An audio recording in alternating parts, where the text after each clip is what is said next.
Ladies and gentlemen, we've invited first class, now we're inviting executive platinum, emerald, sapphire, and ruby. If those boards are written. Hi, everyone, and welcome to another edition of Crew Travel right here on Yachting International Radio. My name is Ria. I am your host, and I'm very pleased to welcome back my co-host, Lee Harris from Blue Marine Travel. How are you, Lee?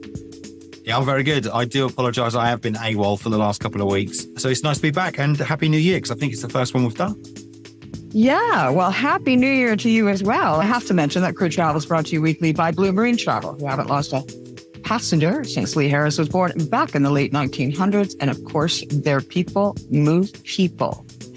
Now, heading out, what's going on with the EU and China? Member states have agreed on a coordinated precautionary approach in the light of COVID-19 developments in China, especially considering the need for sufficient, reliable data and the easing of travel restrictions by China that started on the 8th of January. The coordinated approach is as follows. The EU member states agreed to recommend to all passengers on flights to and from China to wear a medical mask or an FP2 respirator. The member states agreed to issue advice to incoming and outgoing international travellers coming from or destined for China, as well as to aircraft and airport personnel regarding personal hygiene and health measures. The member states also strongly encouraged to introduce for all passengers departing from China to member states the requirement for a negative COVID-19 test taken not more than 48 hours prior to departure from China. The member states are also encouraged to complement these measures with the following: random testing of passengers arriving from China on arrival in the member states as appropriate, and the sequencing of all positive results, to strengthen surveillance of the epidemiological situation, testing and sequencing of wastewater from airports with international flights and aircraft arriving from China, and continuing to promote vaccine sharing and the uptake of vaccines, including booster doses, particularly among vulnerable groups. So news for Croatians.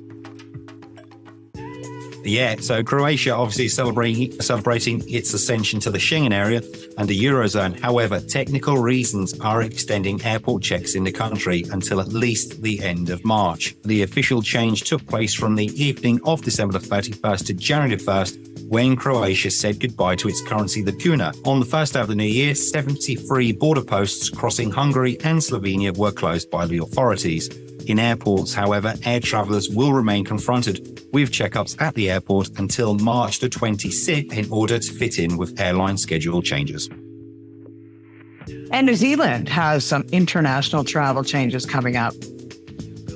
They do indeed, yeah. Come June, the tedious task of filling out a paper copy of the passenger arrival card on entry into New Zealand will be a thing of the past. Instead, those arriving by air or by sea will use a new digital system called the Traveller Declaration. New Zealand Customs says the arrival card will be replaced with the new Traveller Declaration by June the 30th. Passengers from this date will submit an online form and in return will receive an email containing a New Zealand Traveller Pass. This basically being a QR code which you can print or save to your mobile wallet and present to border officials on arrival into New Zealand. Travellers who are eligible to use the Fast Track e-gate still can, as long as the Traveller Pass is linked to your passport. Basically, they're saying the reason for doing this is it's going to speed things up, and I do have first-hand knowledge of Auckland Airport and the delays they've been facing. So hopefully, fingers crossed, come June, it will quicken things up.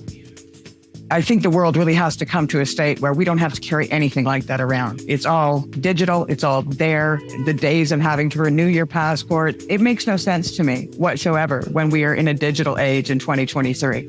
It should all be up there on the cloud. It's all verifiable. Why do we need to do all this? It's just amazing that, how many times you get on a flight and you still have your little paper bit of paper handed to you by the staff on board the airline, which you have to fill in and hand in when you get off the plane. It just baffles my brain. It's like you say, in a digital age that we're in, how things are still so far behind is just unbelievable. Yeah, for sure. Anyway, moving on, Delta Airlines has some great news. They do, yes. Starting on February 1st, passengers flying on 80% of the aircraft in Delta's fleet will have access to the new amenity the airline is providing. Delta confirmed that as of next month, free Wi-Fi will be available on most of its domestic mainline aircraft, and that its international and regional aircraft will be included by 2024. Now, in order to access Delta's Wi-Fi for free, passengers must be SkyMiles members and or T-Mobile customers. Now, becoming a SkyMiles member is free and passengers can join while on board in order to take advantage of the internet without having to pay a dime. Delta says that by requiring a SkyMiles account to connect to the internet, it will be able to maintain a stronger relationship with its passengers and target them with specific promotions. Those who do not wish to create a SkyMiles account can access the internet for $10. It's always a catch, eh? It's never really. No, I mean, yeah, they certainly do catch you. So you've got to sign up and you will be targeted with ads. So you get a lot of spam. So yeah, mind you could sign up for the flight and then unsubscribe. You could. Or just have a dedicated email address for things like this. Sure, for things like spam. I have one of those, actually. I do. But they're going to get a hold of me and say, you have 10 million emails in your account. What would you like to do with them? Yeah. You'll be the first person in living memory to actually reach their memory limit on an email account. Sure. I thought about it the other day, and I've actually had that email account since the internet. Right? And it wouldn't be complete without strike action. Where in the world is strikes going on this week? Yeah. Yeah, unfortunately so. So Belgian-based Ryanair staff declared that they will strike 2 days per month if an agreement with management is not reached by the end of January. On Saturday morning, Ryanair's cabin crew met to discuss the company's poor response to their demand. Following the meeting, they declared that they would go on strike for 2 days each month if the company's management does not come back with a solid proposal by the end of this month. The pilots have said that they are likely to join the cabin crew in the strike actions also. Over the summer of 2022, Ryanair was hit by multiple strikes from the Belgian-based staff, but the only response from management was a threat to completely leave the country. The personnel have complained multiple times about low wages, which are still not back to pre-COVID levels, and despite the airline posting a profit of 170 million euros in the first quarter of 2022, and CEO Michael O'Leary's salary going up. The staff's pleas, unfortunately, have so far been left without a satisfactory reply. What do I always say? Pay your people.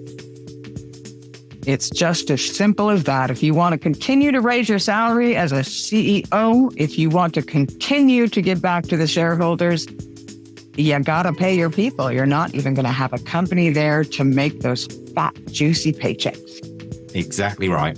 Yep. An interesting world. Anyway, Lee, I have to say thank you very much again. And I'm so glad to have you back. You can't disappear like that again. I'll try not to. I'll be here next week, I promise. I have to mention again that Crew Travel is brought to you by Blue Marine Travel. You haven't lost a passenger since Lee Harris was born back in the late 1900s. And of course, their people move people. We do. You do. You've been watching another edition of Crew Travel right here on Yachting International Radio. My name is Ria. I have been your host. We'll see you again next week.